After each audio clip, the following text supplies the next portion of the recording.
The mansion stood at the edge of the city like a forgotten palace, its windows dark, its gardens overgrown. Inside lived Madame Elvira, a woman known only for her wealth and her isolation. The world thought she was a recluse. No one imagined what she hid behind those iron gates.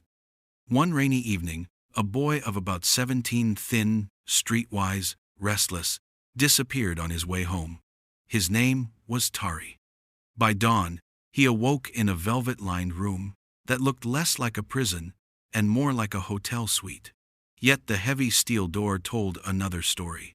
When Elvira entered, she was elegant, silk dress, diamond rings, but with eyes that carried a hunger beyond food. She sat across from him, watching, studying.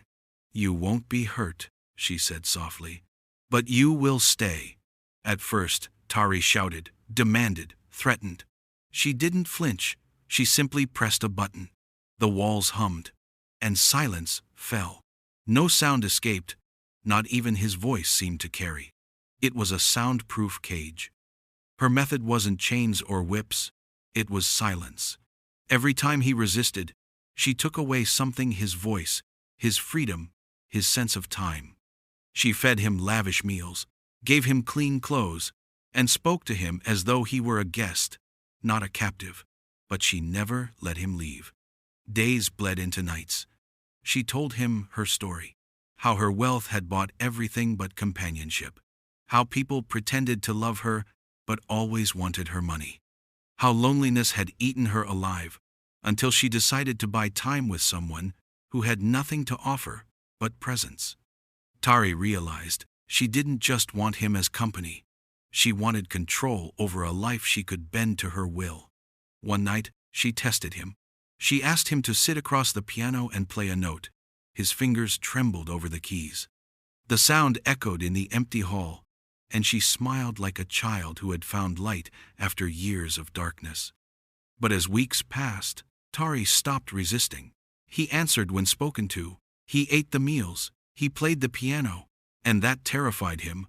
More than captivity itself, he was beginning to adapt. Elvira grew obsessed.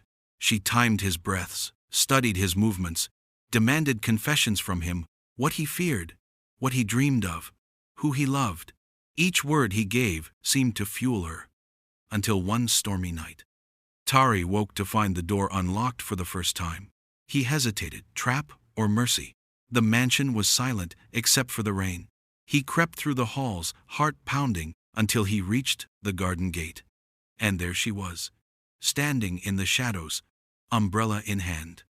"I left it open," she said, voice trembling, "because if you walk out, you will prove you're like everyone else, leaving me alone." Tari's throat closed. He looked at her, this broken woman with endless riches, but no one to love her. For a moment, he pitied her. For a moment, he almost stayed. But freedom was louder than pity. He ran into the storm. Elvira didn't chase. She simply whispered into the rain, "They always leave." The next morning, police found the boy wandering the road. He was alive, but his eyes carried a haunted look. He spoke of velvet cages, pianos in the dark, and a woman who loved him in the strangest, most suffocating way. But when they raided the mansion, it was empty. No trace of Elvira, just silence and the faint smell of roses. Some say she vanished. Some say she waits for another guest. And Tari, every time he hears a piano note in the distance, he shivers, remembering the woman who taught him that loneliness can be more dangerous than hatred.